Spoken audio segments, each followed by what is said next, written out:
What would you do if your ex-husband, the man who shattered your world, flaunted his new younger model in your face, calling her pure class, while you were still picking up the pieces of your life? Now what if, just as he's basking in his smug victory, you reappear, not broken and defeated, but stepping out of a $500,000 Bentley, owned by a man who could buy and sell your ex 1,000 times over? This isn't a fairy tale. This is the story of Catherine Davenport and how she served the coldest, most luxurious revenge imaginable. Stick around because you won't believe the delicious twists in this tale. Catherine Davenport stared at her reflection in the rain-streaked window of the small coffee shop, but she didn't see herself. She saw a ghost, a pale imitation of the woman she used to be. It had been 6 months since the divorce was finalized, 6 months since Mark had walked out of their 15-year marriage with a dismissive wave and a check that felt more like an insult than a settlement. He had taken the best years of her life, her youthful optimism, her unwavering loyalty, and traded them in for a newer model. Her name was Isabel, a 20-something art gallery assistant with a vapid smile and a penchant for designer knockoffs. Mark, a man who had built his modest wealth on Catherine's quiet support and inheritances, had become insufferable in his new life. He paraded Isabel around their old haunts, a living, breathing trophy of his supposed upgrade. The last time Catherine had run into them at a charity gala she'd been attending with a friend, Mark had cornered her by the silent auction table. "Catherine, you remember Isabel?" he'd said, his voice dripping with condescension. Isabel had offered a tight, insincere smile, her eyes flicking over Catherine's simple black dress with disdain. "Of course," Catherine had replied, her voice steady despite the tremor in her hands. Mark had then leaned in, his voice a conspiratorial whisper that was loud enough for everyone nearby to hear. "You see, Catherine Isabel is, well, she's pure class, a woman of taste. You can't buy that." The implication was clear. Catherine, with her quiet elegance and preference for substance over style, was a relic of the past, a woman who lacked the refined sensibilities of his new paramour. The words had stung more than she cared to admit.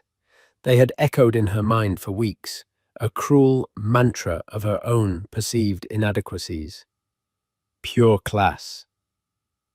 The phrase was a dagger, twisting in the still raw wound of her betrayal. Mark had always been a master of the subtle, put down the carefully crafted insult that left you bleeding long after the conversation was over. Catherine took a sip of her now cold latte, the bitterness of the coffee, a pale reflection of the bitterness in her heart. She was 42, starting over in a world that felt alien and unforgiving. The settlement, while not insignificant, was a pittance compared to what she had contributed to their shared life. Mark had been clever hiding assets and exploiting legal loopholes she had been too heartbroken to fight. So she was living in a small rented apartment, a far cry from the sprawling suburban home she had so lovingly decorated. She was working a part-time job at a local library, the quiet and the books a balm to her frayed nerves. It was a life of quiet desperation, a life she felt she was destined to live out in the shadow of Mark's new, glittering existence. Her phone buzzed on the table, a message from her best friend Sarah. "Drinks tonight, my treat. You need to get out of that apartment." Catherine smiled, a genuine, albeit small, smile. Sarah had been her rock, her unwavering champion through the whole sordid affair. She was the one who had dragged Catherine out of bed on the darkest days, who had listened to her endless rants about Mark and Isabel, who had reminded her time and time again that her worth was not defined by a man who wouldn't know class if it bit him on his perfectly tailored trousers. She typed back a quick reply. "Yes, please. I need a drink. Or 10. That evening, as Catherine was getting ready, she caught her reflection in the mirror again. The same ghost stared back at her, but this time something was different. A flicker of defiance sparked in her tired eyes. She was done being the victim. She was done letting Mark's words define her. She was Catherine Davenport, and she was not a woman to be trifled with. She might be down, but she was far from out. She just needed a chance, a spark to reignite the fire that Mark had tried so hard to extinguish. Little did she know that spark was about to ignite a wildfire. As she put on her favorite dress, a simple but elegant navy blue sheath that she hadn't worn in years, she felt a sliver of her old self returning. The dress was a reminder of a time before Mark, a time when she was a confident, ambitious young woman with dreams of her own. She had put those dreams on hold for him, for their family, for a life that had ultimately been a lie. No more, she whispered to her reflection. No more. She met Sarah at a chic little wine bar downtown, a place they used to frequent in their single days.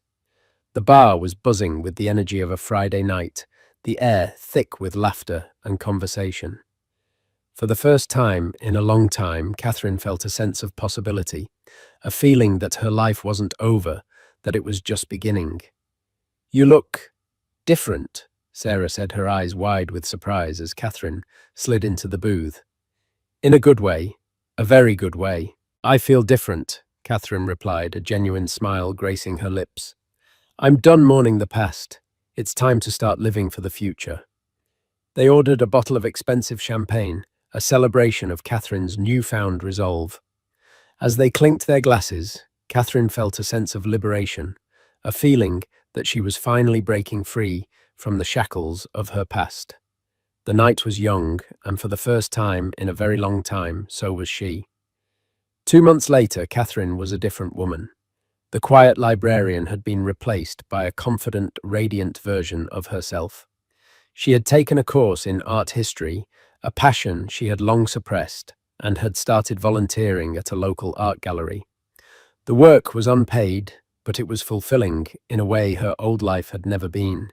She was surrounded by beauty, by history, by people who appreciated her intellect and her passion. One rainy Tuesday afternoon, as Catherine was cataloguing a new collection of modern sculptures, a man walked into the gallery. He was tall, with a rugged, handsome face and eyes the colour of a stormy sea. He was dressed in a bespoke suit that probably cost more than her car, but he wore it with an air of casual indifference. He moved with a quiet confidence that was both intimidating and alluring. He introduced himself as Damien Sterling, a name that meant nothing to Catherine at the time. He had a keen eye for art, and they spent the next hour discussing the sculptures, their conversation flowing as easily as if they had known each other for years. He was intelligent, witty, and surprisingly down-to-earth for someone who exuded such an aura of wealth and power. When he left, he handed her his card. "If you ever want to discuss art over dinner, give me a call," he said, his voice a low, rumbling baritone that sent a shiver down her spine. Catherine had stared at the card for a long time after he left. Damien Sterling, CEO of Sterling Industries. A quick Google search had revealed that he was not just a successful businessman, he was a billionaire, a titan of industry, a man whose name was synonymous with power and influence. She had almost thrown the card away, convinced that a man like him would have no real interest in a woman like her. But then she remembered her promise to herself, her vow to embrace life and its possibilities. So she had called him. Their first date had been a whirlwind of luxury she could have only dreamed of. A private helicopter ride to a Michelin-starred restaurant on a secluded island, a moonlit walk on a private beach, a conversation that delved into their deepest hopes and fears. Damien was nothing like the arrogant, self-obsessed men she had encountered in her previous life. He was kind, compassionate, and genuinely interested in her thoughts and opinions. He saw her, truly saw her, in a way that Mark never had. Their relationship had blossomed quickly, a whirlwind romance that felt both surreal and incredibly real. Damien treated her like a queen, showering her with affection and gifts, but it was his genuine care and respect that had truly won her over. He had helped her heal, helped her rediscover the woman she was always meant to be. Which brought her to this moment, sitting in the passenger seat of Damien's Bentley Mulsanne, a car that was the epitome of luxury and class. They were on their way to a charity auction, the very same one where Mark had delivered his cruelest blow. Catherine was nervous, her hands clasped tightly in her lap. "You okay, Damien?" asked his hand covering hers. "I'm fine," she lied, a nervous smile playing on her lips. "Just a lot of memories. You don't have to do this, he said, his voice soft and reassuring. "We can go somewhere else." "No," she said, her voice firm. "I need to do this. For me." He squeezed her hand. "Then I'll be right there with you." The Bentley pulled up to the grand entrance of the hotel where the auction was being held. A valet rushed to open the door, his eyes widening in awe at the sight of the magnificent car. As Damien stepped out, a hush fell over the crowd of paparazzi and onlookers. He was a man who commanded attention without even trying. Then he turned and offered his hand to Catherine. She took a deep breath and stepped out of the car, her heart pounding in her chest. She was wearing a stunning floor-length emerald green gown that Damien had insisted on buying for her, a diamond necklace glittering at her throat. She looked and felt like a movie star. And then she saw them. Mark and Isabel standing near the entrance, their jaws practically on the floor. Mark was staring at her, his face a mask of disbelief and shock. Isabel's perfectly made-up face was contorted in an ugly sneer of jealousy and rage. Catherine met Mark's gaze, a small knowing smile playing on her lips. She didn't have to say a word. The Bentley, the dress, the man by her side, they said it all. She was no longer the broken, pathetic woman he had discarded. She was a phoenix risen from the ashes of their marriage, more beautiful and powerful than ever before. As Damien wrapped his arm around her waist and guided her towards the entrance, Catherine couldn't help but savor the moment. This was not about revenge. Not really. It was about redemption. It was about reclaiming her power, her self-worth, her life. And as she walked past her ex-husband, leaving him standing there in stunned silence, she knew with absolute certainty that the best was yet to come. The look on his face was worth more than any settlement, more than any apology. It was the look of a man who had just realized he had made the biggest mistake of his life. The charity auction was a blur of champagne, polite conversation, and the clinking of glasses. Catherine moved through the opulent ballroom on Damien's arm, a vision of elegance and grace. She was aware of the whispers that followed them, the curious glances from people who recognized Damien and were no doubt wondering about the identity of the stunning woman by his side. But for the first time in her life, she didn't care what other people thought.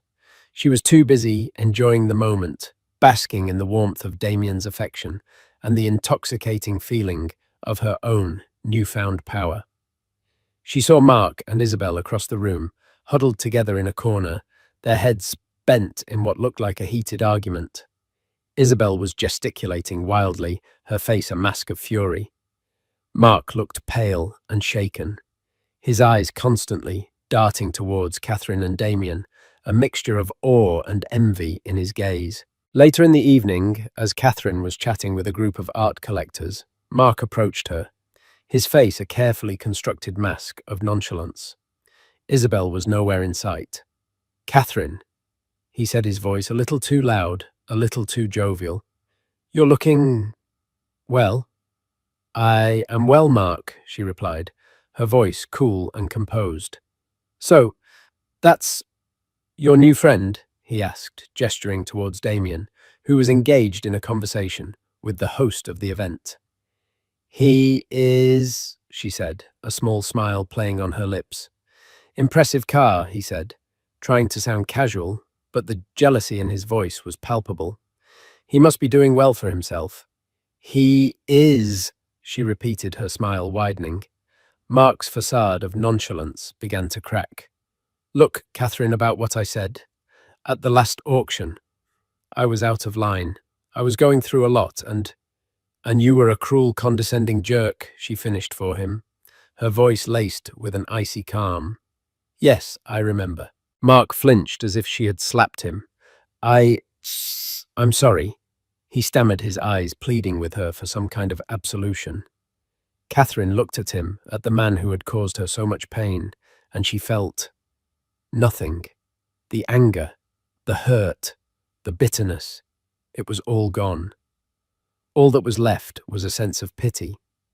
Pity for this small, insecure man who had to put others down to feel good about himself. "I don't need your apology, Mark," she said, her voice softening slightly. "I'm happy, truly happy, and I hope for your sake that you can find some semblance of happiness too." With that, she turned and walked away, leaving him standing there, his apology hanging in the air like a bad smell. She found Damien by the French doors that led out to the terrace. He was looking at her, a proud, loving smile on his face. "Everything okay?" he asked, his hand finding the small of her back. "Everything is perfect," she said, leaning her head on his shoulder. They stepped out onto the terrace, the cool night air a welcome relief from the stuffy ballroom. The city lights twinkled below them, a sea of a million tiny stars. He apologized. "You know," she said, her voice a soft whisper. "And what did you do?" he asked, his thumb gently caressing her back. "I told him I didn't need it," she said, a sense of peace washing over her. "And I meant it. I'm finally free of him, Damien. Truly free." He pulled her closer, his lips finding hers in a tender, passionate kiss. "I'm glad," he whispered against her lips, "because I have no intention of ever letting you go." As they stood there, wrapped in each other's arms, Catherine knew that this was not just a fairy tale romance. It was real, it was deep, and it was something she had never thought she would find again. She had not just found a new love, she had found herself. And that was the greatest treasure of all. Meanwhile, inside the ballroom, Isabel had finally found Mark. Her face was a thundercloud of rage. "What was that all about?" she hissed, her voice low and venomous. "You were practically begging her for forgiveness." "I was just being polite," Mark muttered, avoiding her gaze. "Polite. You look like a pathetic puppy dog begging for scraps," she sneered. "And did you see her? That dress, that necklace, and that man. He's Damien Sterling, Mark. Do you have any idea who he is?" "I know who he is," Mark said, his voice barely a whisper. "And you just let her walk all over you?" she demanded, her voice rising in pitch. "You who told me she was a washed-up, pathetic nobody. You who told me I was the classy one. I didn't know." Mark stammered, his face pale, with a mixture of fear and humiliation. "Well, you know now," she said, her voice dripping with contempt. "And let me tell you something, Mark. You better fix this. You better find a way to get back what you lost. Because I'm not going to be the consolation prize in your pathetic little life." She turned on her heel and stormed off, leaving Mark alone in the middle of the crowded ballroom, his world crumbling around him. He had thought he had it all. The beautiful young mistress, the successful business, the life of luxury he had always craved. But in one single evening, it had all turned to dust. He had lost Catherine, the one person who had truly loved him, and he had gained. What? A shallow, materialistic woman who would leave him the moment a better offer came along. He looked across the room at Catherine, laughing with Damien Sterling, a picture of pure, unadulterated happiness. And for the first time, he saw her not as his ex-wife, not as the woman he had discarded, but as the woman he had lost. The woman who was and always had been pure class. And in that moment, he knew with a gut-wrenching certainty that he had made the biggest mistake of his life, a mistake that would haunt him for the rest of his days. The weeks that followed the charity auction unfolded like a dream Catherine had forgotten she was capable of having. Life with Damien was a whirlwind of breathtaking experiences that systematically erased the grey monotony of her recent past. One week, they were in a private villa in Tuscany, learning to make pasta from a cheerful nonna and drinking Chianti as the sun set over rolling hills. The next, they were navigating the vibrant, chaotic souks of Marrakesh, his hand a constant, reassuring presence at the small of her back. He introduced her to a world she had only read about, a world of art, culture, and effortless luxury. He didn't just spoil her with material things. He nurtured her soul. He would listen for hours as she spoke about her rekindled passion for art history, his questions sharp and insightful. He remembered the name of her favorite sculptor, and a week later a rare monograph on the artist's work would appear on her bedside table. He celebrated her intellect, cherished her opinions, and looked at her with an adoration that made her feel like the most captivating woman in the world. For the first time since Mark's betrayal, Catherine felt whole. She felt seen, yet even in the brightest Tuscan sun, a small persistent shadow lingered. It was a faint, almost imperceptible disquiet that began as a whisper in the back of her mind. The perfection of it all felt constructed. It was too seamless, too flawless, like a movie set where every prop was perfectly placed. The doubt was a bitter aftertaste to the sweetest wine, a discordant note in a beautiful symphony. The anomalies were small, at first, easily dismissed. There was the black leather briefcase he always carried, a sleek modern attaché that was always locked and never left his side. Once she'd jokingly asked what was inside State Secrets.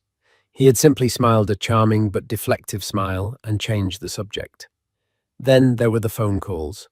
He would occasionally step away to take a call, his voice dropping to a low, intense murmur.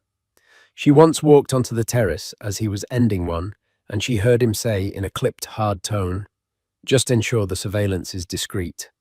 No contact. I only need to know his patterns." He saw her, and his face instantly softened. The predatory hardness vanishing as if it had never been there. "Just a tedious business matter, my love," he'd said, kissing her forehead. But the words surveillance and patterns echoed in her mind. Her anxiety began to crystallize around his past. He spoke of his success in broad strokes of building his empire from nothing, but the specific details were always vague. When she asked about his family, his childhood, or his life before he became Damien Sterling Titan of industry, he would offer beautifully articulated, but ultimately empty anecdotes. He was a master of turning a conversation, of making her feel cherished and heard while revealing nothing of substance about himself. She felt a familiar, sickening lurch of fear. Was she being a fool again? Was her desperation for love making her blind? She confided in Sarah over lunch one afternoon, laying out her fears like a hand of losing cards. "So, he's private and has a mysterious briefcase," Sarah said, arching a skeptical eyebrow. "Catherine, the man is a billionaire. They're not exactly open books. You're happy for the first time in years. Don't let the ghost of that monster Mark poison this. Maybe just trust that this is real." Catherine wanted to believe her. She tried to force the doubts down, labeling them as post-traumatic paranoia. But she couldn't shake the feeling that she was a character in a play, and she was the only one who hadn't read the script. The feeling that his arrival in her life at that exact moment at that specific gallery was too perfect a coincidence. The breaking point came on a Tuesday evening. They were dining in his penthouse, a stunning duplex that seemed to float above the city lights. A private chef had prepared a spectacular meal. The wine was exquisite, and the jazz playing softly in the background was an embodiment of sophisticated romance. It was perfect, and the perfection was suffocating her. She looked at him across the table, at this handsome, brilliant, attentive man who had rescued her from the ashes of her life. Her heart ached with love for him and with the terrifying fear that none of it was real. Her hands trembled as she put her fork down. "Damien," she began, her voice barely a whisper, yet it cut through the soft music like a shard of glass. "I have to ask you something." He immediately gave her his full attention, his brow furrowed with concern. "Anything, Catherine. You know that." "This," she said, gesturing vaguely at the opulent room at their life. "Us. It has been the most wonderful period of my life." Her voice broke slightly. "But it feels like a fairy tale. And I've learnt the hard way that fairy tales aren't real. I need to know the truth. Why me? Of all the women in the world, why did you walk into that specific gallery on that specific day and choose me?" A profound stillness fell over him. The charming smile, The relaxed confidence, it all fell away, replaced by an expression of deep, soul-crushing weariness. He looked like a man who had finally reached the end of a very long and painful road. He stared at her for a long moment, his stormy eyes filled with a galaxy of emotions she couldn't decipher. I was hoping, he said, his voice raspy with regret, that I would never have to answer that question, or that, by the time you asked it, it wouldn't matter anymore. He rose from the table and walked to the floor-to-ceiling windows, his back to her as he gazed down at the glittering city below. When he finally spoke, his voice was heavy, each word weighted with the burden of 2 decades. I didn't find you by chance, Catherine. There was no coincidence. I sought you out. The blood drained from her face. The floor seemed to drop away beneath her. What do you mean?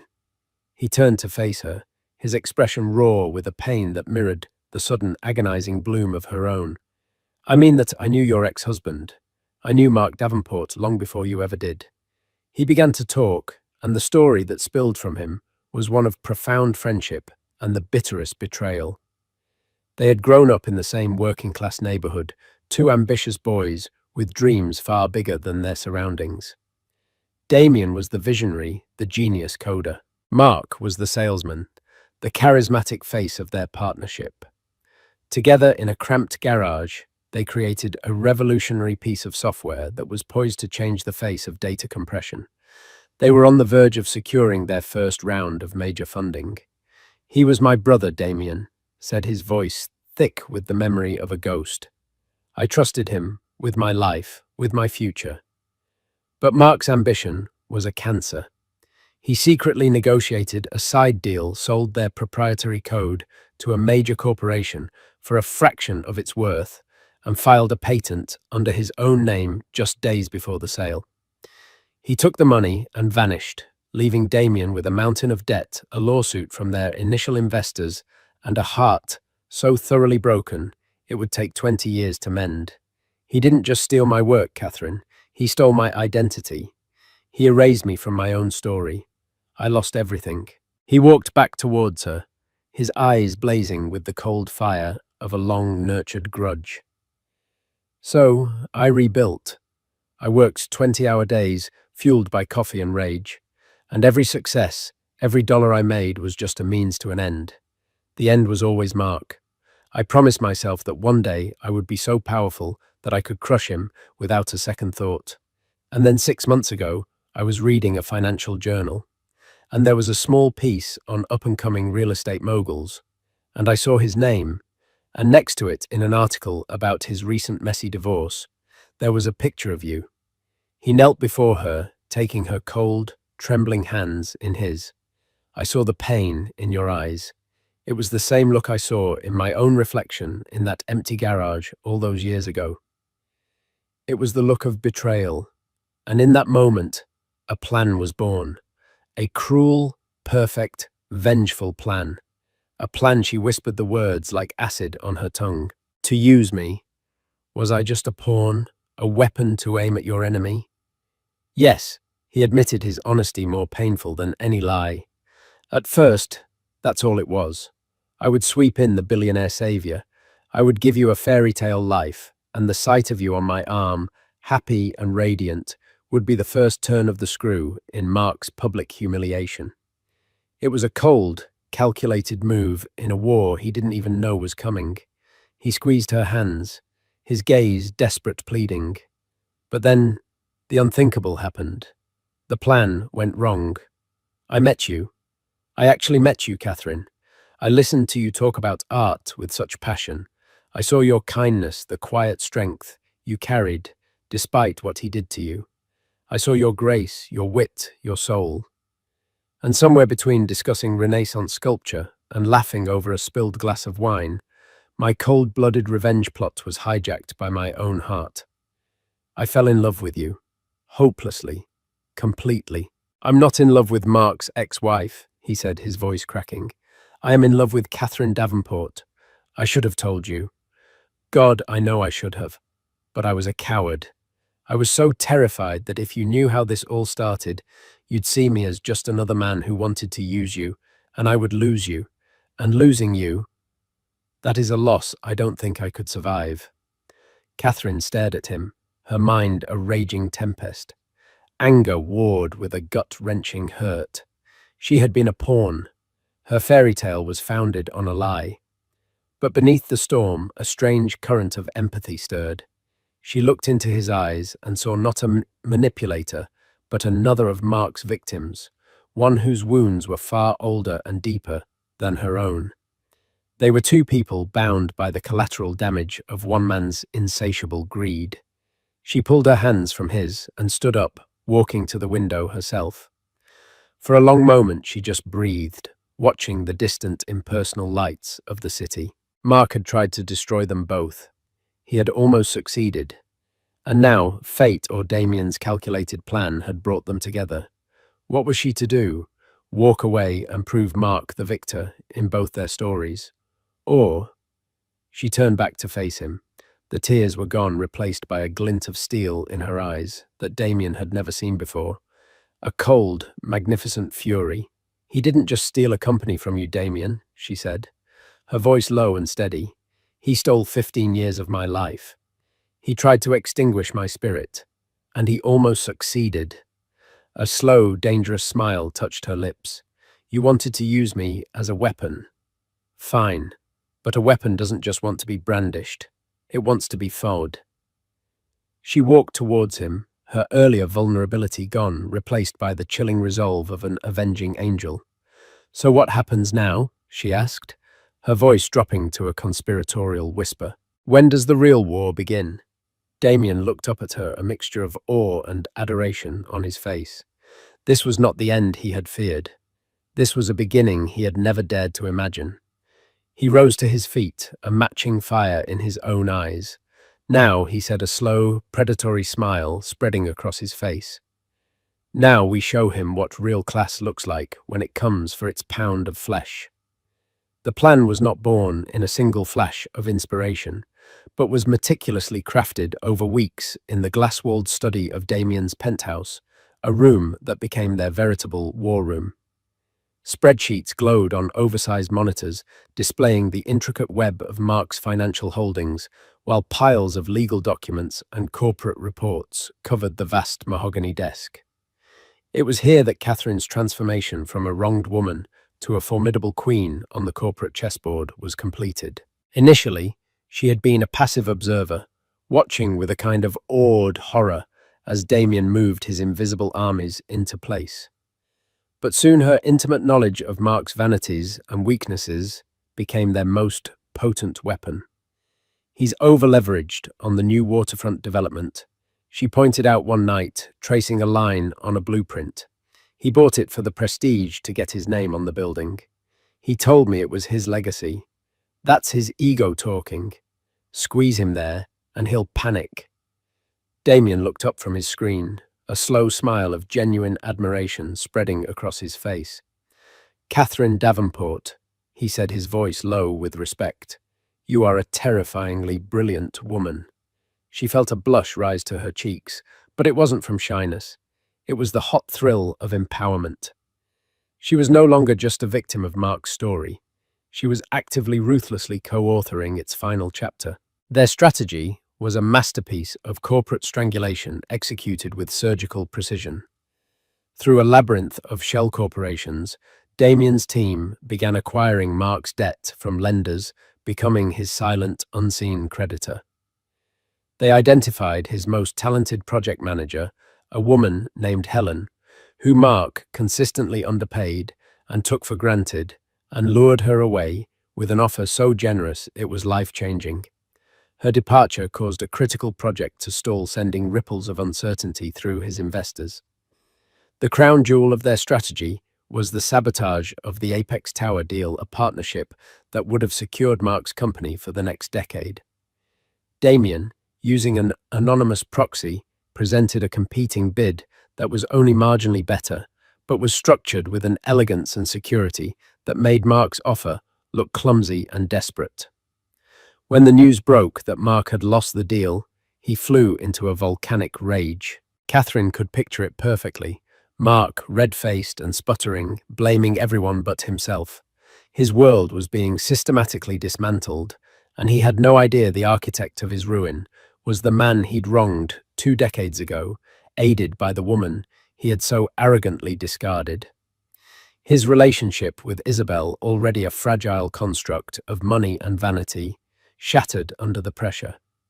The night before the shareholder meeting, Isabel confronted him in their sterile white-on-white apartment.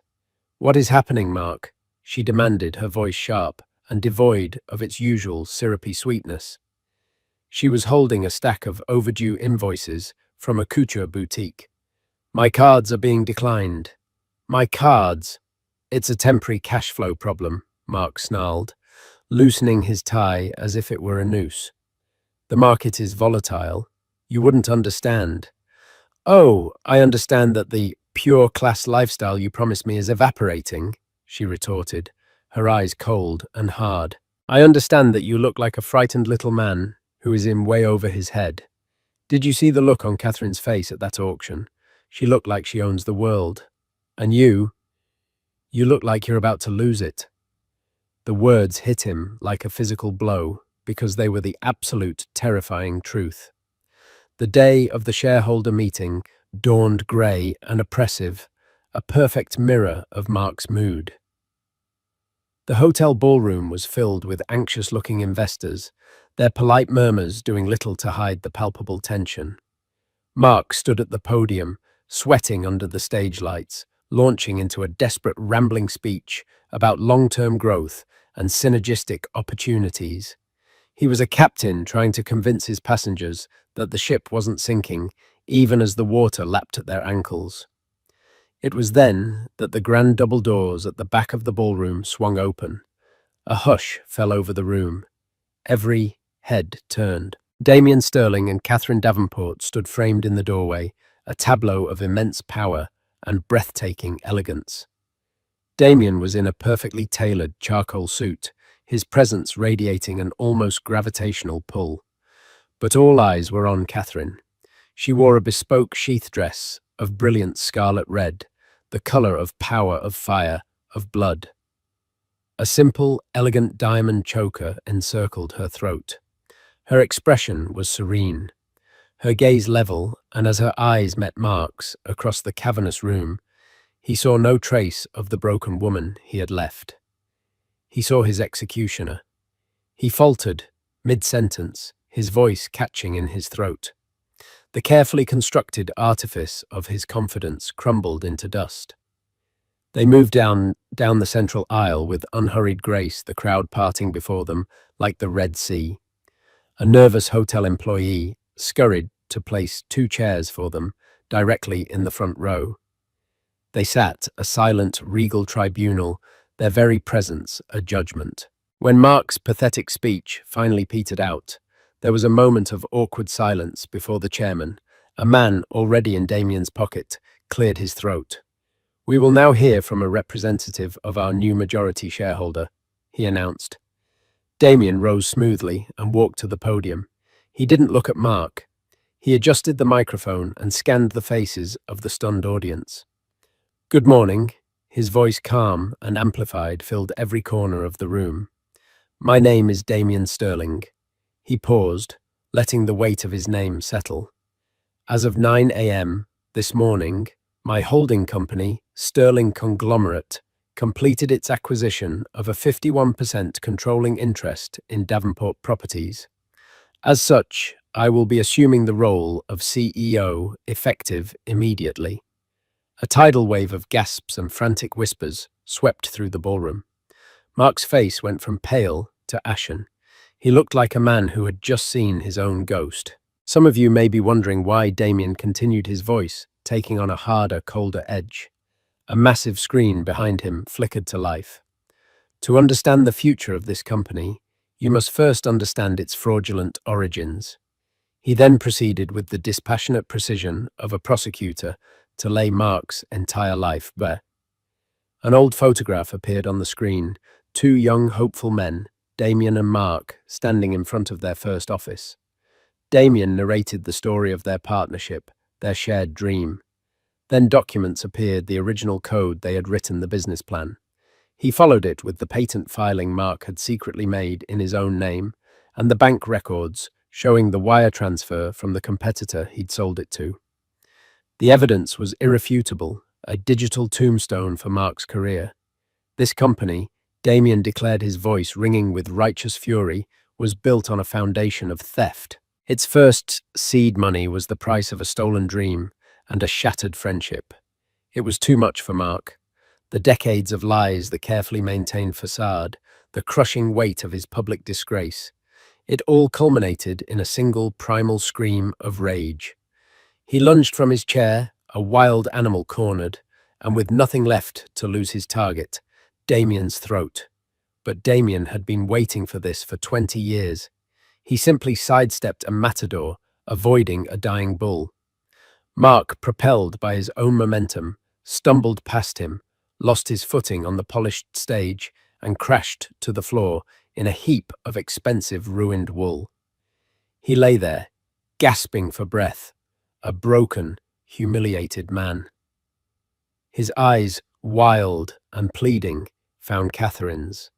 She rose from her chair and walked to the edge of the stage, looking down at him, not with hatred, but with a profound and chilling finality.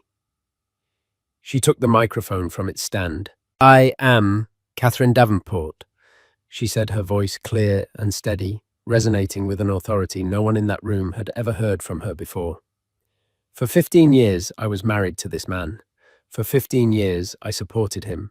I believed in him, and I built a life with him, all while he harbored this rotten secret." Her gaze then swept the room until it landed on Isabel, who was frozen in her seat, so white, her face a mask of horror. "And you?" Catherine's voice dripped with an icy contempt that made Isabel flinch. "You who were so quick to judge me. You who were paraded around as his shining example of pure class." She let the phrase hang in the air, a poisoned dart. "True class, Isabel, isn't about the label on your dress or the price of your champagne. It's about integrity. It's about character. It's about not hitching your wagon to a hollow man built on a mountain of lies. Look at your prize now." Isabel's face crumpled. With a strangled sob, she scrambled from her chair and fled the ballroom, a blur of designer fabric and public shame. Catherine placed the microphone back on its stand. The work was done. She looked at Damien, who watched her with an expression of boundless love and awe. He offered her his hand. She took it, and together they turned their backs on the wreckage of Mark Davenport's life and walked out of the ballroom, not towards vengeance, but towards the clean, bright and limitless horizon of their future. The implosion of Mark Davenport's world was not a quiet affair. It was a deafening public spectacle. The shareholder meeting had been the lit fuse, and the resulting explosion ripped through the city's financial district with breathtaking speed. News outlets, smelling blood, descended like vultures. The story was irresistible, a tale of youthful betrayal, a 20-year quest for vengeance, and the stunning rise of a scorned ex-wife. Mark's face, once a symbol of smug, self-made success, was plastered across newspapers and websites, now twisted in a permanent grimace of humiliation. He was no longer Mark Davenport, CEO. He was Mark Davenport, the fraud. His calls went unanswered. His business partners, once eager to clap him on the back, now crossed the street to avoid him. The empire he had built on a foundation of lies crumbled into dust, its assets absorbed into the new, dynamic entity that Catherine and Damien were building in its place. He lost the penthouse, the luxury cars, the custom suits. Within weeks, he had lost every trapping of the life he valued above all else. The last Catherine heard of him was through a short, pitying article in a local tabloid that Sarah had sent her, accompanied by a single word: karma. The piece described him being seen leaving a dingy walk-up apartment building, far from the glittering heart of the city, his shoulders stooped, his face gaunt and unshaven. He was a ghost haunting the ruins of his own life. For a fleeting moment, Catherine felt a pang of something akin to sadness, not for the man he became, but for the deluded man she had once loved so desperate for validation that he'd destroyed everyone in his path, including himself. She quickly dismissed the thought. Pity was a luxury he hadn't earned. He was a consequence of his own creation. Isabel's exit was as predictable as it was swift. Her brand of pure class was a currency that was only valuable when backed by a platinum card. With Mark's fortune gone, her affection evaporated. Catherine saw her once months later in the glossy pages of a society magazine. She was clinging to the arm of a leathery, ancient-looking shipping magnate, her smile fixed and bright, her eyes holding the same vacant ambition. She was a beautiful, predatory vine, forever seeking a stronger tree to climb. Damien glanced at the photo over Catherine's shoulder and remarked, dryly, "Some people never learn to build their own gardens." That Catherine thought was the perfect epitaph for both Isabel and the man she had abandoned. In stark contrast, Catherine and Damien's world was one of construction. They renamed Mark's former company Phoenix Legacy, a name that felt both defiant and deeply personal. They didn't just run it, they transformed it. Damien, with his strategic mind, saw the big picture, the market trends, the financial architecture. But it was Catherine who gave the company its soul. The quiet elegance and appreciation for substance that Mark had once mocked became their greatest asset. She spearheaded the redesign of their corporate identity, curated the art in their new offices, and insisted on an ethos of transparency and integrity that stood in sharp contrast to the company's previous incarnation. She discovered a ferocity and an acumen she never knew she possessed. In boardrooms seated beside Damien, she was not his consort, but his partner, his equal. Her insights were sharp, her instincts unerring. There were moments during tense negotiations where she would watch Damien operate and see a flicker of that cold, ruthless strategist he had been forced to become. She saw the predator that had hunted Mark down. The sight no longer frightened her, but it was a sobering reminder of the price of their victory. It was a darkness they both carried, a shared scar from a war they had won. Vengeance, she learned, wasn't a clean, satisfying act. It left a residue, an echo in the quiet moments. This realization coalesced one evening several months later. They had escaped the city for their home on the coast, a modern glass house perched above the Pacific. The chaos had settled, and a new peaceful rhythm had taken its place. Yet Catherine felt a persistent, low-level hum of disquiet. As they walked along the shore, the waves pulling at the sand, she finally gave voice to the question that had been haunting her. "Do you ever regret it, Damien?" she asked. Her voice almost carried away by the wind. "The way we did it, the totality of it." Damien stopped walking, his gaze fixed on the distant, blood-orange smear of the sunset. He was silent for a long time, the only sound, the cry of a lone seagull. "I don't regret taking back what was mine," he said finally, his voice low and heavy with reflection. "He built a career on my ruin. Justice required a balancing of the scales." He turned to face her, his sea storm eyes filled with a vulnerability she had only seen a few times. "But I do regret the necessity of it. I regret the 20 years I spent letting that anger fuel me. It was like an engine inside me, Damien. Everything I did, every success, every acquisition, it was all just another step on the path back to him. I was a prisoner of my own crusade." He reached out his hand, gently tucking a strand of her hair behind her ear. "I look at what he became, a bitter, hollow man, and I have to wonder, what part of me became like him? Along the way, I was so focused on the destination that I didn't realize how much the journey was poisoning me." His voice cracked slightly. "When I met you, it was the first time in 2 decades I did something that wasn't about Mark. It was about you. And I was so terrified. I was afraid that you'd see the monster he had created in me and that you'd run." Tears welled in Catherine's eyes as she finally understood the true depth of his burden. Her pain had lasted for a year. His had festered for a lifetime. "I was running my own revenge plot, you know," she admitted softly. Mine was just smaller. I just wanted to see his face when I stepped out of that Bentley.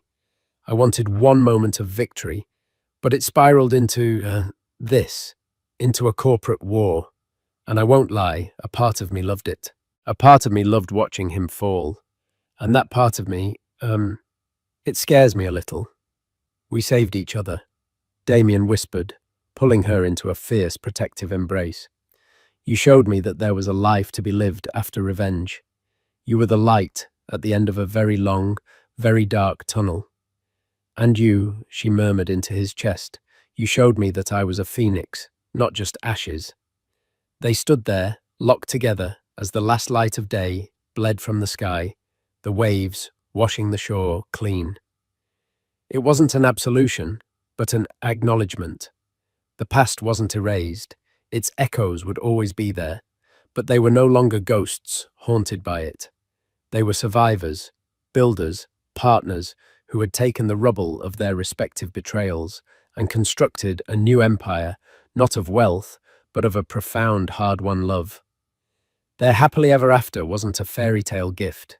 It was a fortress they had built together brick by painful, beautiful brick. And as they walked back toward the warm lights of their home, hand in hand, they knew it was a fortress that could withstand any storm. So, what's the real takeaway from Catherine's incredible story? It's more than just a tale of epic revenge. It's a powerful reminder that your worth is never determined by someone else's opinion of you. It's about finding your own strength, your own class, in the face of betrayal and disrespect. Catherine didn't just get a billionaire boyfriend. She rediscovered herself, her passion, and her power. She proves that sometimes the greatest comeback isn't just about showing up in a Bentley, it's about building a life so full and happy that the past simply fades into insignificance. If this story of empowerment and sweet, sweet justice resonated with you, do me a huge favor. Hit that like button, share this video with someone who needs to hear it, and make sure you subscribe to the channel for more true life stories that will have you on the edge of your seat. Drop a comment below and let me know what you think Mark's life is like now. At the most exclusive charity ball of the year, one man made a fatal mistake. He thought his ex-wife was a ghost from a past he'd successfully buried under a mountain of social media posts and public adoration for his new influencer fiancée. He paraded his new life like a trophy, intending to rub her face in what she'd lost. But he failed to notice the quiet, unassuming man by her side. He didn't realize that while he was busy trying to own the room for a night, her date was about to own the entire building. This isn't just a story of revenge. It's a story about the deafening silence of true power in a world obsessed with empty noise. Sophia Hayes considered the invitation for the third time. The thick, cream-colored cardstock felt heavy in her hands, its embossed silver lettering shimmering under the warm light of her small, meticulously organized apartment. The annual Phoenix Ball for Children's Aid, the Serafina Grand Hotel. It was the event of the season, a place to see and be seen, a glittering constellation of old money, new tech, and the carefully curated fame of the digital age. It was also the last place on Earth she wanted to be. 2 years ago, a place like the Serafina was her natural habitat. She had navigated these shark-infested waters with a practiced grace, not as Sophia Hayes, but as Mrs. Leo Vance. She had been the silent partner, the steady hand, the behind-the-scenes strategist who had helped build Leo's boutique marketing firm from a 2-person operation in a cramped office into the Vance lifestyle brand. She'd managed the finances, edited the proposals, and smoothed over the egos of clients he'd nearly alienated with his burgeoning arrogance. She had been the foundation upon which he built his shiny, fragile empire. And then came Skylar Monroe. Skylar wasn't just a person. She was a phenomenon, a cascade of professionally lit selfies, aspirational quotes pasted over stock photos of sunsets, and day-in-the-life vlogs that were as authentic as a $3 bill. With 50 million followers hanging on her every sponsored post, she was the human embodiment of the world Leo desperately wanted to conquer. He hadn't just left Sophia for Skylar. He had publicly rebranded his entire life, erasing Sophia's contributions, as if they were a draft of a post he'd decided not to publish. The divorce had been brutal, not financially, but emotionally. Leo had used his marketing savvy to paint a public narrative he was the dynamic innovator held back by a quiet, unambitious wife. Now, with Skylar, he was finally unleashed. Their Instagram was a fire hose of performative happiness, private jets to Monaco, front row seats at Paris Fashion Week, and a nauseatingly detailed account of their whirlwind romance culminating in a beachside proposal captured by a drone. Their hashtag #SkyleoLimit was trending weekly. Sophia, in contrast, had chosen quiet dignity. She took a modest settlement enough to be comfortable, not enough to be idle, and started a small, bespoke business restoring antique books and documents. It was work that required patience, precision, and a love for things with history and substance. It was everything her former life was not. Her joy was now found in the scent of old paper and leather, the delicate process of mending a torn page, the quiet satisfaction of bringing something beautiful back from the brink of decay. Her phone buzzed. It was her best friend, Maya. "Don't you dare tell me you've already turned it into a bookmark." Maya's text read, followed by a string of champagne bottle emojis. Sophia smiled faintly. "Still contemplating using it for kindling," she typed back. "No, you are going. I've already seen the posts. Skylar is wearing a custom Valdrin Sahiti gown. She's promised a royal entrance. And you cannot let them have the entire stage. You need to go and just exist. Beautifully. Unbothered. Unbothered. It felt like an impossible state of being. Every time a friend sympathetically mentioned seeing Leo and Skylar in a magazine or on a gossip site, the wound felt fresh. It wasn't that she wanted him back. God, no. It was the sting of being so thoroughly and publicly discarded. She was the inconvenient first chapter they'd ripped out of the book. "I don't have a dress," Sophia replied, a weak excuse. "I'll be over in an hour. We're going shopping. Not for a battle dress. For an I've already won dress," Maya shot back. Later that week, feeling a strange mix of dread and resolve, Sophia found herself in a high-end boutique she would have never entered on her own. Maya was a force of nature, pulling gowns from racks with a determined gleam in her eye. Sophia felt awkward and out of place, a sepia photograph in a technicolor world. "No, not that," Maya would say, dismissing a sequined number. "Too loud. You're not competing with a parrot. You're a swan." Finally, Maya pulled out a dress of deep midnight blue silk. It was deceptively simple, a classic A-line cut, with a modest neckline and a low back. It didn't scream for attention. It didn't have feathers or 1,000 crystals. But when Sophia put it on, it felt like a second skin. It flowed, it whispered. It commanded a quiet, potent elegance.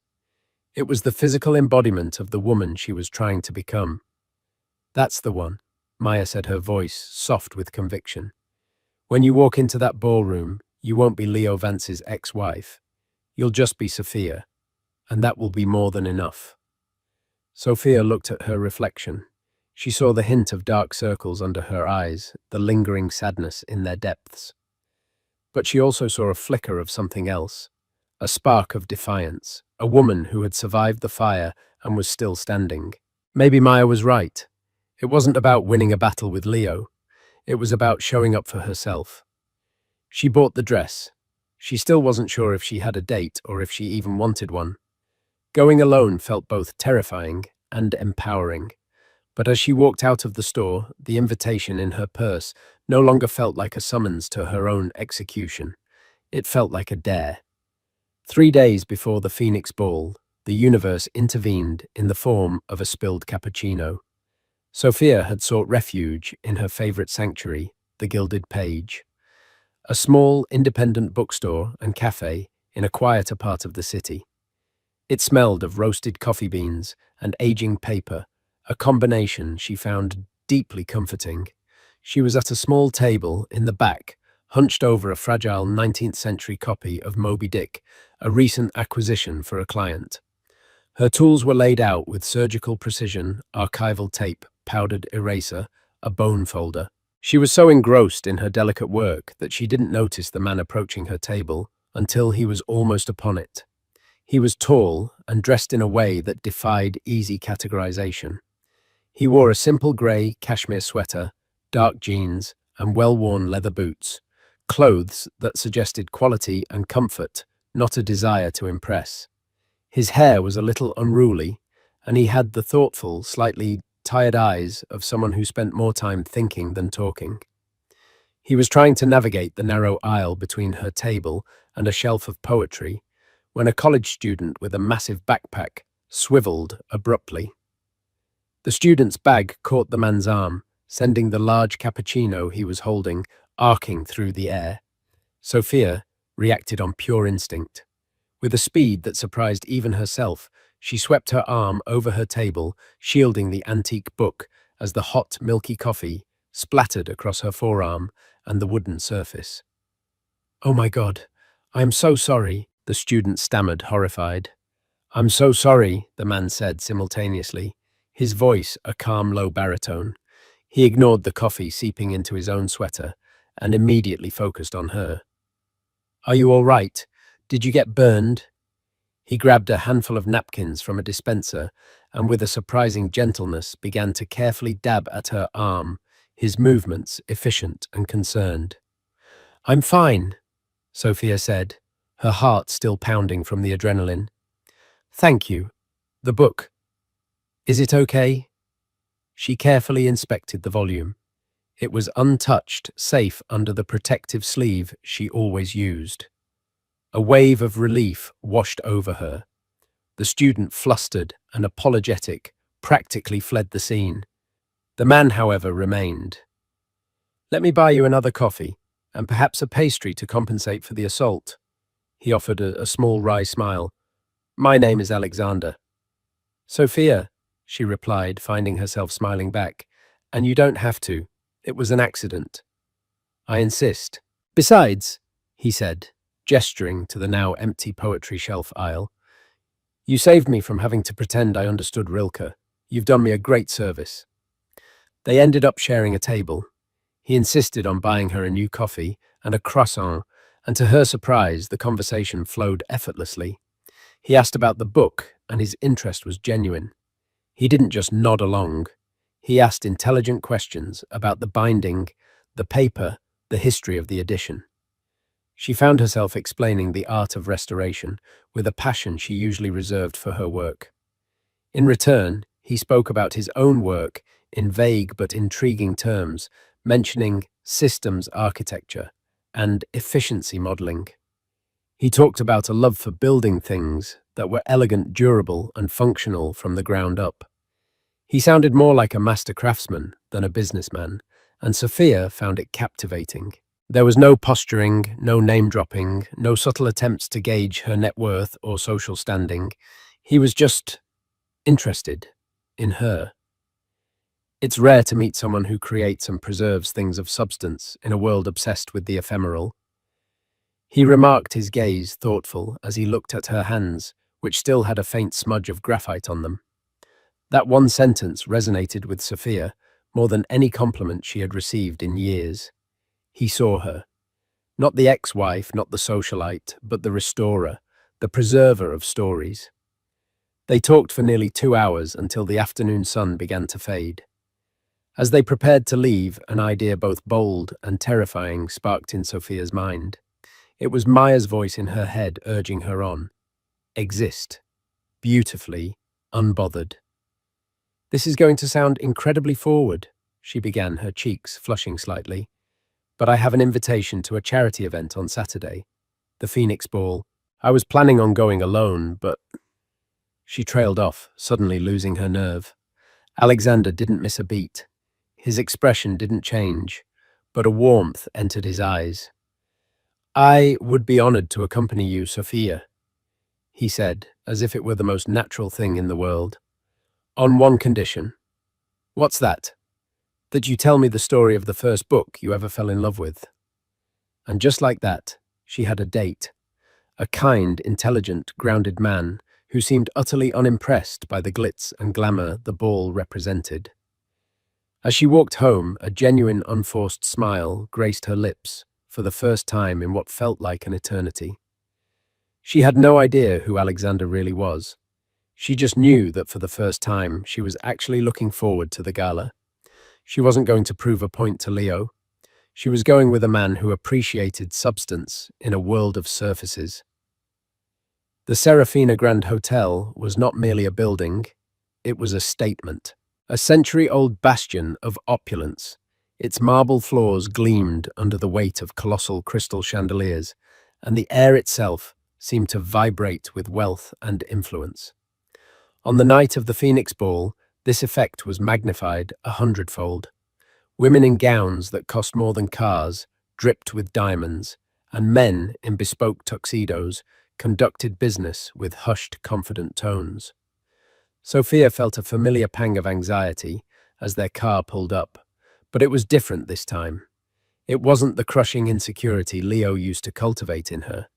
It was the healthy nervousness of stepping back into a world she had left behind, but on her own terms.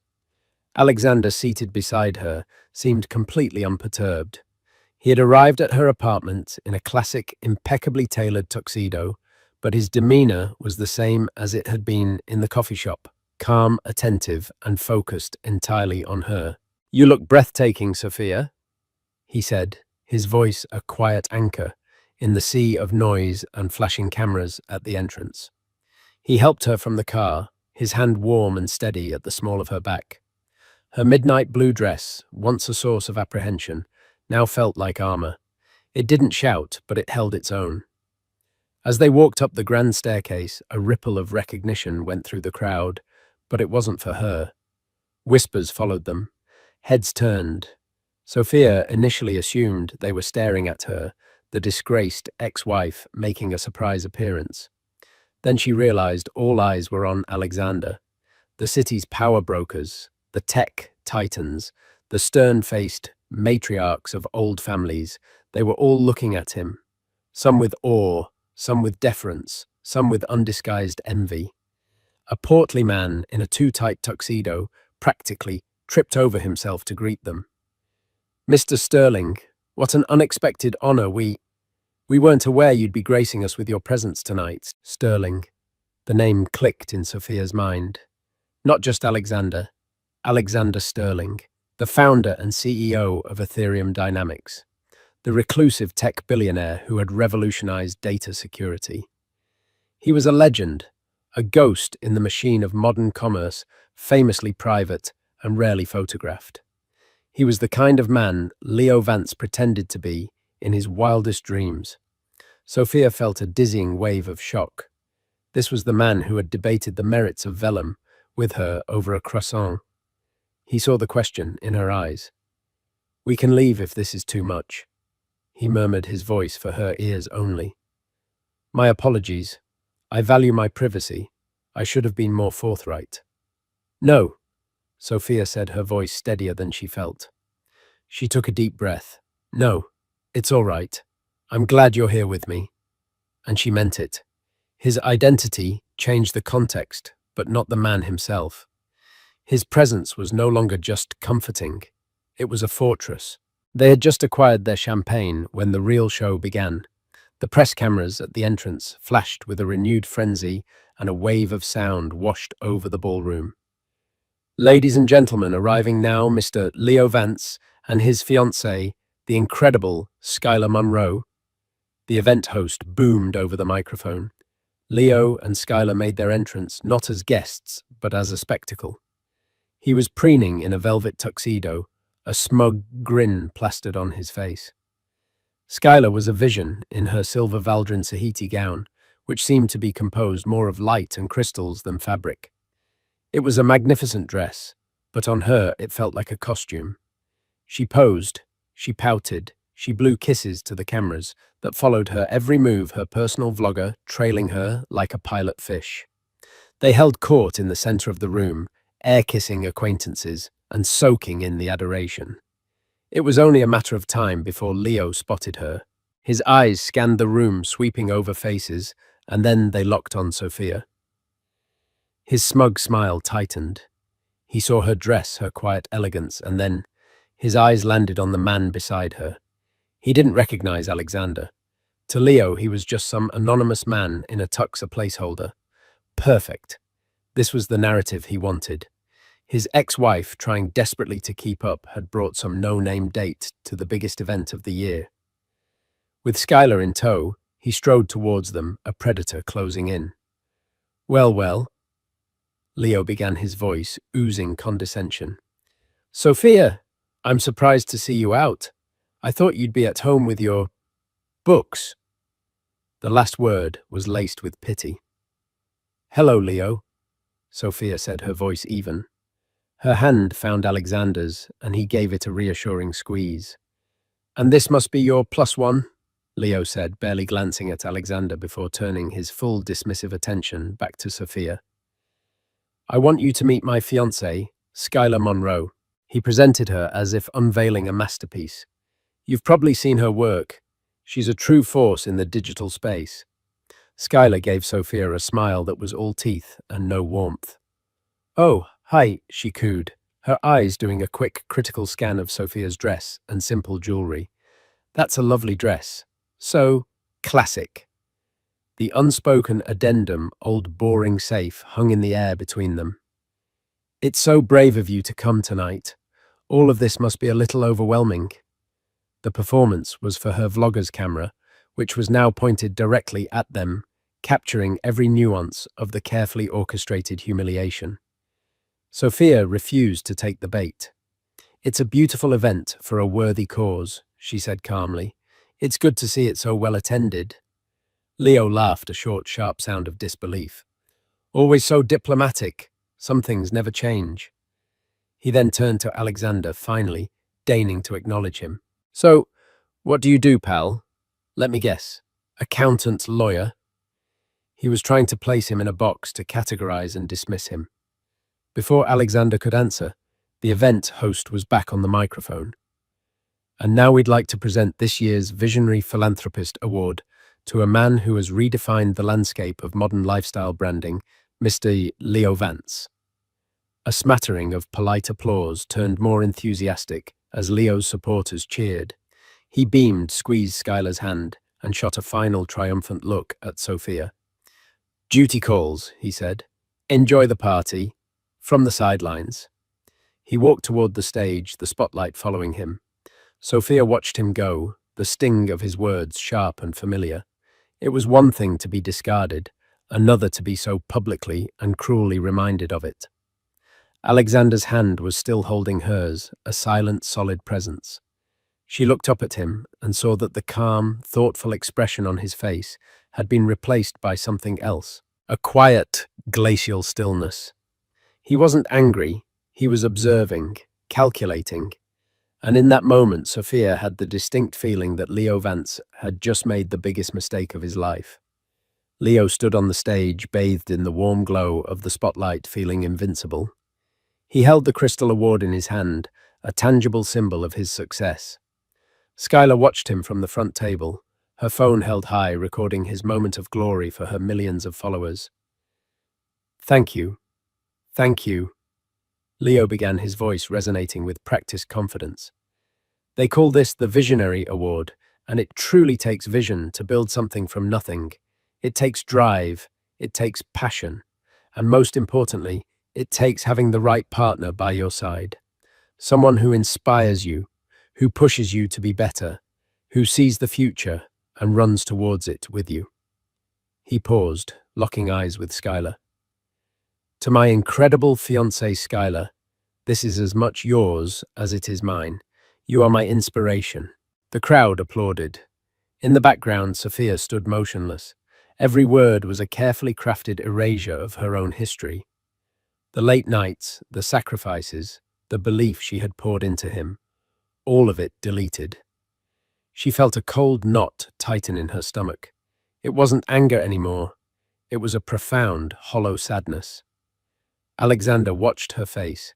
He saw the flicker of pain in her eyes, the way she held herself perfectly still to keep from shattering. He had seen enough. While Leo continued his speech, boasting about his brand's influence and his unprecedented growth, Alexander discreetly took out his phone. His movements were minimal, almost unnoticeable in the dim light. He typed a short, simple message to a single contact, Robert. Initiate the Serafina acquisition. Use the discretionary fund. I'm on site. Confirm when complete. He put the phone away. That was all. No dramatic pronouncements, no raised voice, just a quiet command sent out into the digital ether. Leo finished his speech to another round of applause and practically floated back to his table, high on his own rhetoric.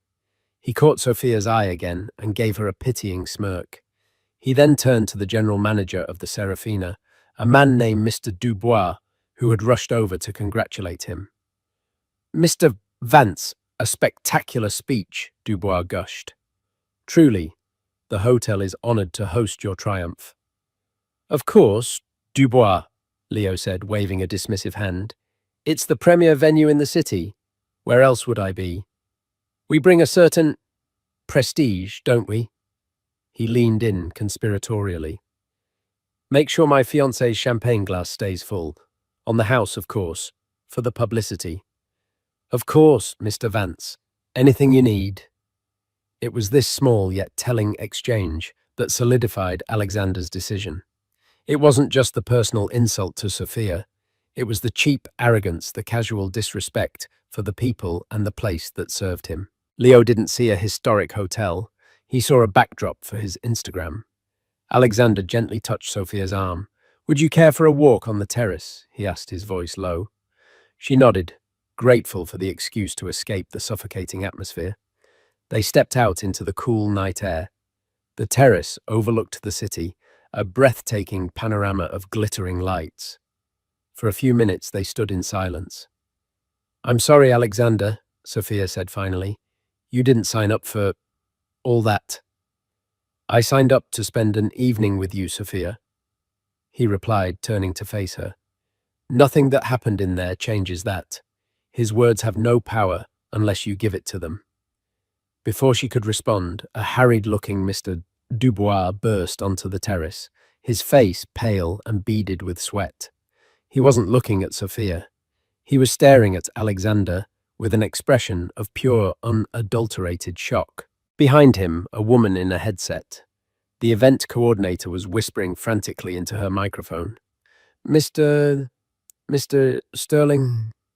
Dubois stammered, his sycophantic demeanor toward Leo completely gone, replaced by trembling deference.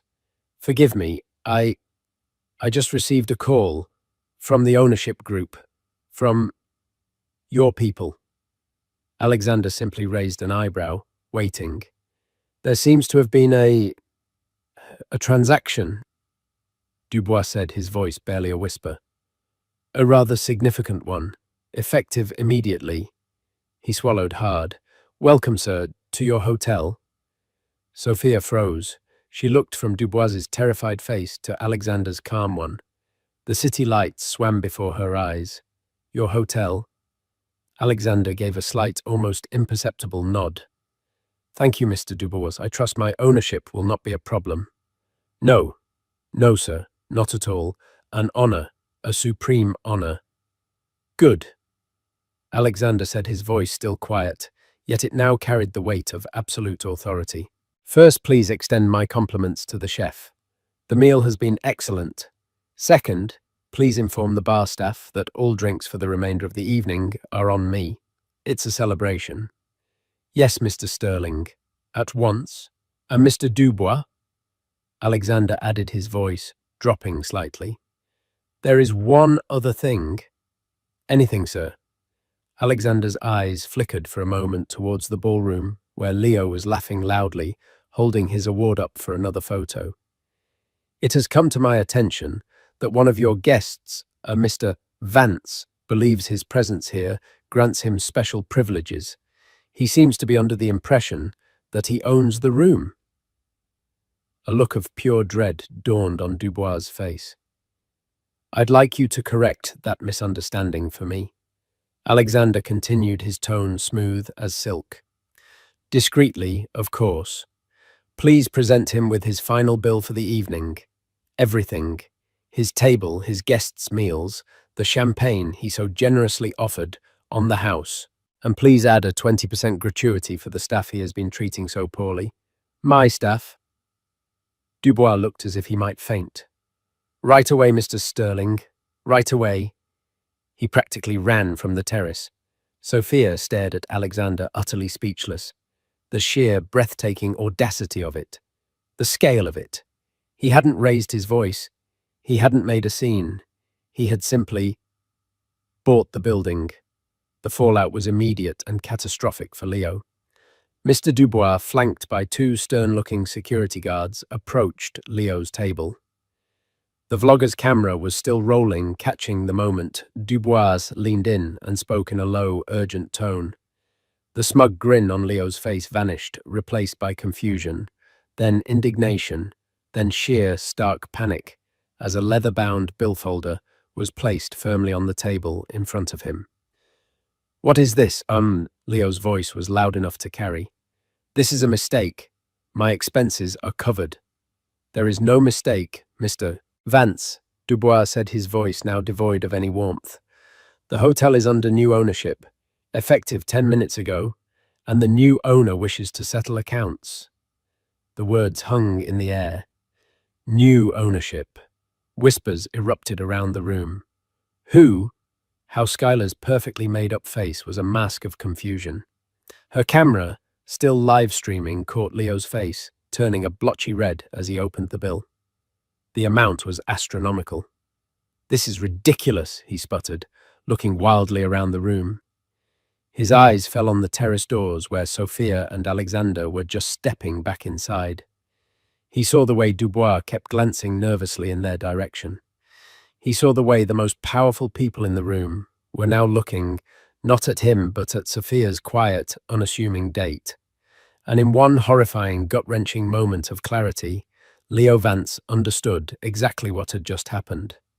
The man he had dismissed as a +1 had just bought the entire goddamn hotel to settle a score. Skylar's livestream captured it all, Leo's face crumpling in humiliation. The frantic whispers, the collective turning of backs as the inter-social hierarchy of the room seismically realigned in real time. The spotlight that had so recently bathed him in glory now felt like an interrogation lamp exposing him for what he was, a small, loud man who had picked a fight with a giant. His influence, his prestige, his entire curated brand, it all evaporated in the face of one quiet, devastating transaction. The car ride away from the Serafina was silent, but it was a comfortable, contemplative silence. The city lights streaked past the window, a blur of gold and white. Sophia was still trying to process the tectonic shift she had just witnessed. It wasn't just about the money or the power or the spectacular downfall of her ex-husband. It was the way Alexander had done it. It was a checkmate delivered with the quiet precision of a grandmaster, not the boorish gloating of a street brawler. "Are you okay?" Alexander asked finally, his voice cutting gently through her thoughts. She turned to look at him. In the dim light of the car, he was just the man from the coffee shop again. Thoughtful, kind. "I think so," she said, a slow, genuine smile spreading across her face. "I've never seen anything like that in my life." "He was disrespectful to you," Alexander stated simply, as if that explained everything. "I have a low tolerance for bullies." "You bought a hotel, Alexander." The words sounded absurd and wonderful at the same time. He gave a slight shrug, a hint of a smile playing on his lips. It was a sound investment. The property was undervalued, and the general manager clearly needed a lesson in priorities. He paused, his expression turning serious. "But that's not what matters. What matters is that you never have to feel diminished by him again. His chapter is closed." And in that moment, Sophia knew it was true. The lingering hurt, the sting of his public erasure of her, it was gone. It hadn't been purged by revenge, but by the overwhelming evidence that she had moved on to something so much more real and substantial. Leo's world was a flimsy stage set. Alexander's was the bedrock beneath it. Her victory wasn't in Leo's defeat. Her victory was sitting right next to her. Meanwhile, the digital world was exploding. Skylar, in a moment of panic and flawed judgment, had kept the live stream going far too long. Millions of her followers had watched in real time the exact moment her fairy tale evening imploded. They saw the bill. They saw Leo's apoplectic, helpless face. They saw the pitying and scornful looks from the other guests. The clip was ripped, reposted, and went viral within the hour. The internet, once Leo and Skylar's kingdom, turned on them with merciless speed. The comments section of Skylar's page became a wasteland. OMG, he got owned by his ex-wife's new man. That look on his face when he realized the plus one was a billionaire. Sky is the limit, more like debt has no limit, LMAO. All that talk about being a visionary, and he couldn't even see who was standing right in front of him. This is the best thing I've ever seen. The way the new owner bought the whole hotel just to shut him up. Savage. Quiet savage. The hashtag Serafina Showdown trended worldwide. Memes were born. Leo's face of horrified realization was photoshopped onto everything from crying cat pictures to stock market crash charts. Skylar's brand of manufactured perfection was shattered by a single brutal dose of reality. Her followers, who had bought into a fantasy, felt cheated. Their adoration curdled into ridicule. The next morning, the consequences bled from the digital world into the real one. The Vance lifestyle brand, which was built entirely on the perception of influence and success, began to crumble.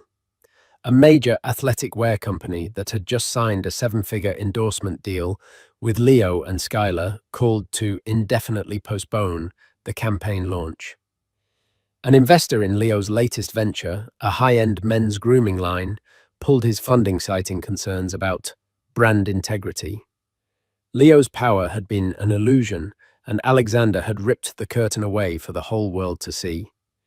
Sophia woke up to a flood of texts from Maya, mostly just keyboard smashes and links to Twitter threads. She read a few, a strange sense of detachment washing over her. There was no glee, no triumphant fist-pumping. There was only quiet.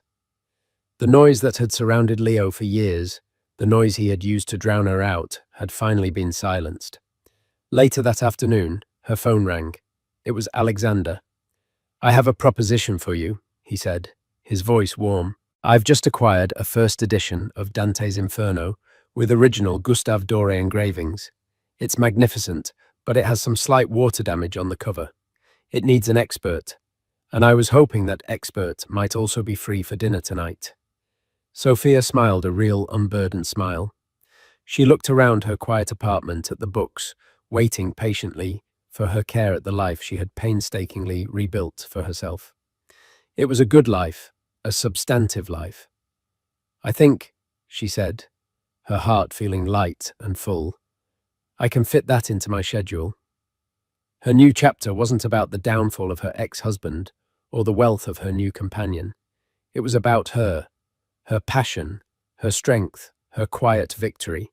It was about a woman who had learned to find value, not in the noise of public approval, but in the beautiful, resilient substance of her own story.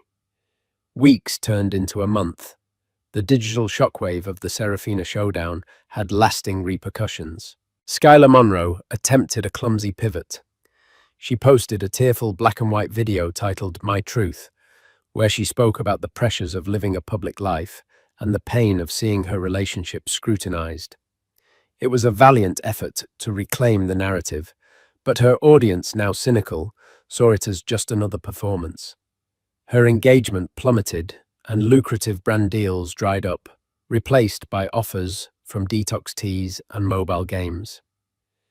Her relationship with Leo, built on the unstable ground of mutual brand enhancement, began to fracture under the weight of their shared public humiliation. Their once perfect Instagram feed became sporadic and strained. Leo Vance simply disappeared. He deactivated his social media, and the Vance lifestyle brand website was replaced with a simple "under construction" page.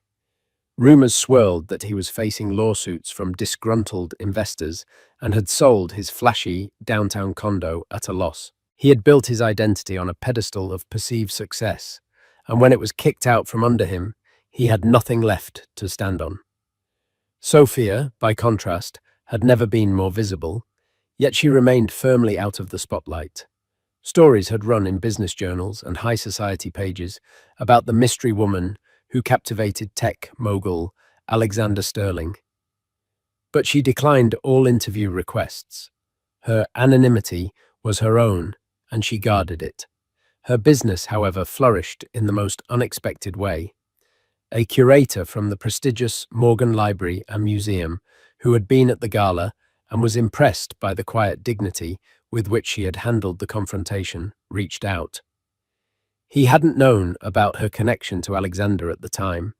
He had simply been told by a mutual acquaintance that she was the best rare book restorer in the field.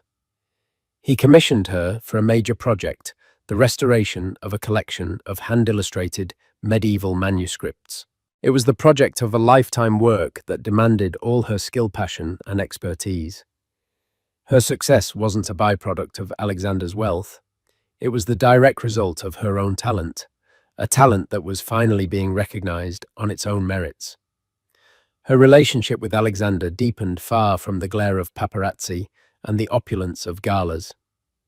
They spent weekends at his understated country estate, not hosting lavish parties, but taking long walks in the woods, reading by the fire, and engaging in hours-long conversations about everything from astrophysics to the history of papermaking. He was fascinated by her mind and her quiet strength. She was drawn to his powerful intellect and the profound kindness that underpinned his every action. He never treated her like a conquest or a trophy. He treated her like a partner. He would often sit in her workshop for hours, simply watching her work, content in the shared silence. He once told her, "My world is about building the future, Sophia. It's all code and projections. You keep the past alive. You remind me that some things are meant to last." One crisp autumn afternoon, about 2 months after the gala, Sophia was walking through a park near her apartment. As she rounded a bend, she saw a solitary figure on a bench, staring blankly at the ducks on the pond. It was Leo. He looked diminished. The designer clothes were gone, replaced by a simple jacket and jeans. The arrogant posture was gone, replaced by a weary slump. The charismatic energy had been extinguished, leaving behind a tired, defeated man. He didn't see her, and she had no desire to approach him. She didn't feel a surge of triumph. She didn't feel hatred or pity. She felt nothing at all. He was a stranger, a ghost from a story that was no longer hers to read. She simply continued her walk, the sun warm on her face, leaving him behind in the fading light. That evening, as she and Alexander were preparing a simple dinner together in her apartment kitchen, he handed her a small, beautifully wrapped box.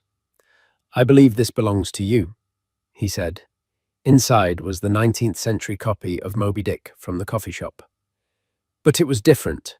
He had had it professionally rebound in the softest midnight blue leather to match the dress she had worn to the gala.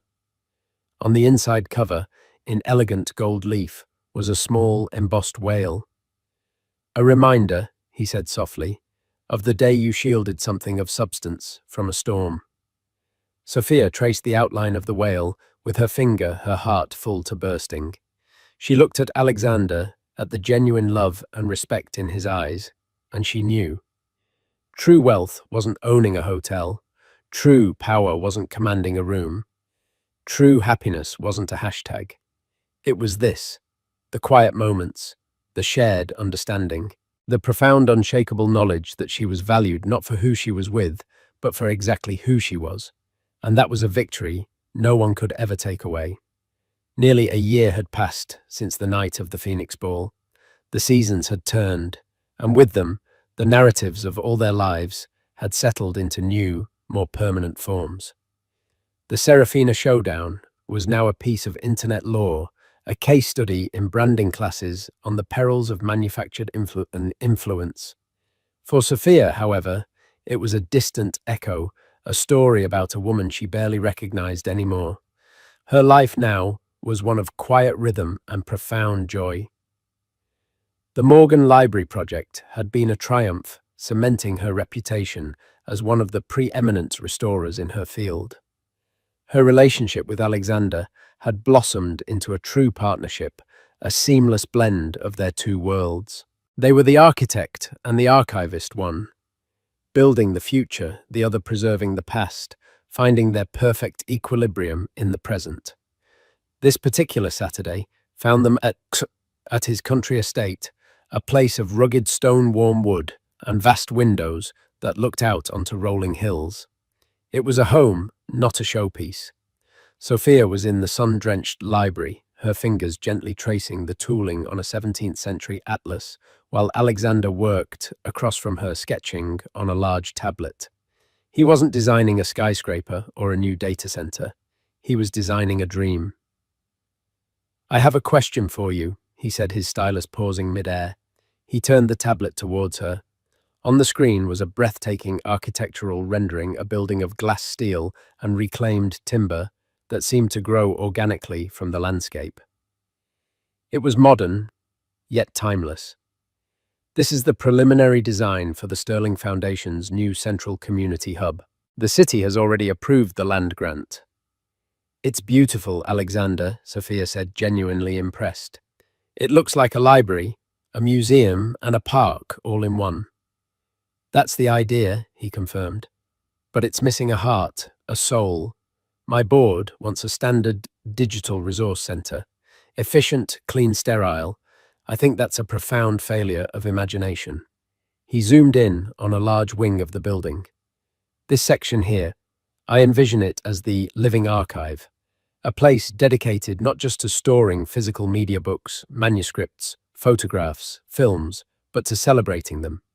A place with restoration labs visible to the public workshops for bookbinding and calligraphy, soundproofed rooms for listening to vinyl records. A place that teaches new generations that our history is tangible, that you can hold it in your hands." He looked at her, his expression earnest. "It's a massive undertaking. It needs a director who doesn't just understand preservation, but who believes in it with their entire being. Someone with the vision to build the collection, design the exhibits, and lead the entire division. It needs you, Sophia." Sophia felt the air leave her lungs. This wasn't a casual offer or a pet project for the billionaire's girlfriend. This was a serious, demanding, public-facing role. It was everything she had once shied away from. The thought was both exhilarating and terrifying. To be a public figure, not for her association with a man, but for her own knowledge and passion. "Alexander, I'm a restorer. I work in quiet rooms on one page at a time," she said, the old hesitation, a faint whisper. "And now you can build the rooms," he countered gently. "You can inspire 1,000 others to care for those pages. This isn't about being in the spotlight. It's about building the lighthouse. Don't you see it's the culmination of everything you are?" He was right. It was the natural next step, the ultimate expression of her life's work. It was a chance to build something permanent. "Yes," she said, her voice clear and firm. "Yes, I'll do it." The project, which they began calling The Hearth, moved quickly. As director of the archival wing, Sophia was tasked with acquiring foundational collections. She spent her days meeting with estate planners, collectors, and university librarians, building a library from the ground up. It was during this process that a ghost from her past reappeared, not with a bang, but with a quiet, desperate email. The email was sent to the Foundation's General Acquisitions address. It was from a private art consultant representing a Ms. S. Monroe, who was looking to sell a significant collection of 20th century fashion photography books, including several rare, signed first editions by masters like Richard Avedon and Helmut Newton. Sophia stared at the name. S. Monroe. It could only be one person. A quick, discreet inquiry by Alexander's team confirmed it. After her public fall from grace and her breakup with Leo Schuyler Monroe had been forced to liquidate her assets, the photography collection was one of her last valuable possessions. "We don't have to pursue it," Alexander told her that evening, his hand covering hers. There are other collections. Sophia thought for a long moment. She remembered the empty performative woman at the gala. She remembered the vicious online comments and the brutal collapse of a life lived on social media. There was no sense of triumph in it anymore, only a grim sadness. No, she said finally. The collection itself is world-class. If the provenance is clean and the price is fair, the hearth should have it. I'll handle the meeting myself. The meeting was set for the following week at a neutral art gallery downtown. Sophia chose her outfit with care, a simple, professional grey dress, her hair tied back. She was not Sophia Hayes, the ex-wife, or Sophia Alexander Sterling's partner. She was Ms. Hayes, the director of the archival wing. She arrived first and was examining a painting when Schuyler walked in. The change was jarring. The glamorous, over-the-top influencer was gone. In her place was a young woman who looked her age for the first time. Her hair was its natural color, pulled back in a simple ponytail. She wore no discernible makeup, and her clothes a plain black turtleneck, and jeans were neat but unremarkable. The biggest change was in her eyes. The confident, challenging gaze was gone, replaced by a deep, weary anxiety. She didn't recognize Sophia at first. She approached nervously, looking for the foundation representative. "Ms. Monroe," Sophia said, turning to face her. Schuyler stopped dead, recognition, confusion, and a wave of pure horror washed over her face. She looked like she was about to bolt. "You," she whispered, her voice barely audible. "Hello, Schuyler," Sophia said calmly, extending a hand. "I'm Sophia Hayes. I'm the director overseeing acquisitions for the project. Please, let's sit." They moved to a small seating area. Schuyler sank into a chair, her hands clenched tightly in her lap. She wouldn't meet Sophia's eyes. I didn't know it was you," Schuyler stammered. "My consultant just said it was a new foundation. I can go." "That isn't necessary," Sophia said, her tone gentle but professional. "I'm here to evaluate the collection. That's all. Tell me about it. Why did you collect these specific photographers?" The question seemed to catch Schuyler off guard. She had likely expected scorn or pity or a gloating lecture. She hadn't expected a professional inquiry. She hesitated, then began to speak, her voice shaky at first. My grandfather was a photographer, not a famous one. He just shot for local papers. But he loved Avedon. He had a print of Dovima with elephants hanging in his darkroom. He taught me about lighting, about composition. He said a great photo doesn't just show you a person, it tells you their entire story in a single frame. As she spoke, a flicker of genuine passion ignited in her eyes. She talked about Newton's provocative power, about Penn's elegant simplicity. She wasn't reciting talking points. She knew her subject. This collection wasn't just an asset she'd been given. It was something she actually understood and loved. Sophia realized with a jolt that buried deep beneath the vapid influencer was a person with a genuine interest, a story of her own that had been papered over by hashtags and sponsorships. "And Leo," Sophia asked softly, the only time she would mention his name. Schuyler flinched, but she answered. "He thought it was a good investment, something to make me seem sophisticated. He never opened a single one." A bitter, sad smile touched her lips. "He's in Singapore now, trying to launch some crypto consulting thing. He emails sometimes. It's like he doesn't even remember what happened. He's already rewritten the story in his head." It was a pathetic, fitting epitaph for the man who had tried to rewrite Sophia's story. He was a ghost, haunting his own failed narrative on the other side of the world. Sophia made her decision. "The collection is magnificent, Schuyler. It would be an honor to have it at the hearth. We'll pay the full asking price from the valuation." Tears welled in Schuyler's eyes. "Why are you doing this?" she whispered. "After everything, I was awful to you." "I'm doing this because the books deserve to be seen," Sophia said, her voice full of a grace she didn't know she possessed. and because my grandfather loved books too. She stood up, offering her hand again. Good luck with whatever you choose to do next, Skylar. Skylar shook her hand, her grip surprisingly firm. Thank you, she said, and for the first time, it sounded real. Months later, the day of the groundbreaking ceremony for the hearth arrived.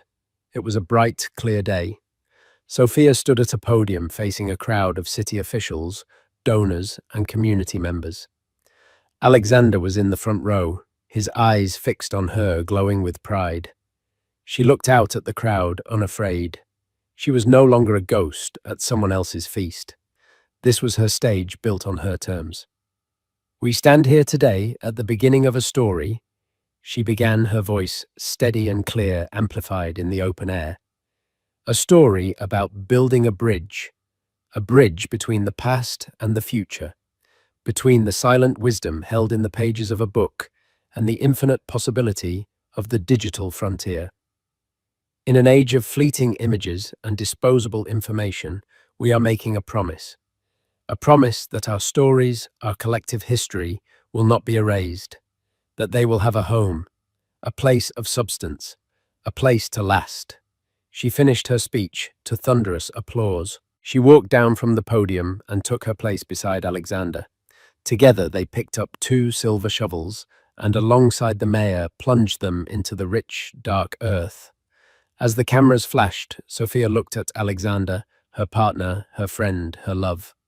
She thought of the journey that had brought her here, the pain, the quiet, rebuilding, the serendipitous meeting over a spilled coffee, the spectacular night that closed one chapter, and the beautiful, substantive life that had followed. She wasn't the woman who had been humiliated by her ex-husband anymore. She wasn't even the woman who had watched him fall. She was the woman who was now building a legacy, spadeful by spadeful, right here in the light. So what's the real takeaway from Sophia's incredible story?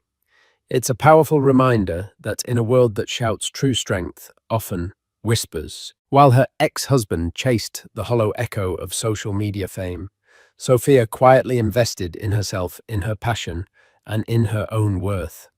His empire was built on sand, ready to be washed away by the first tide of public opinion. Her foundation was built on the bedrock of authenticity and skill. The dramatic climax at the gala wasn't just about an ex-husband getting his comeuppance. It was about the universe spectacularly realigning to reward substance over surface. It proves that the most powerful currency isn't followers or fame, but self-respect. If Sophia's journey of quiet dignity and ultimate triumph resonated with you, show some love by hitting that like button. Share this story with someone who needs a reminder of their own worth. And for more stories of justice, resilience, and the power of authenticity, make sure you subscribe to the channel and turn on notifications. You won't want to miss what's coming next.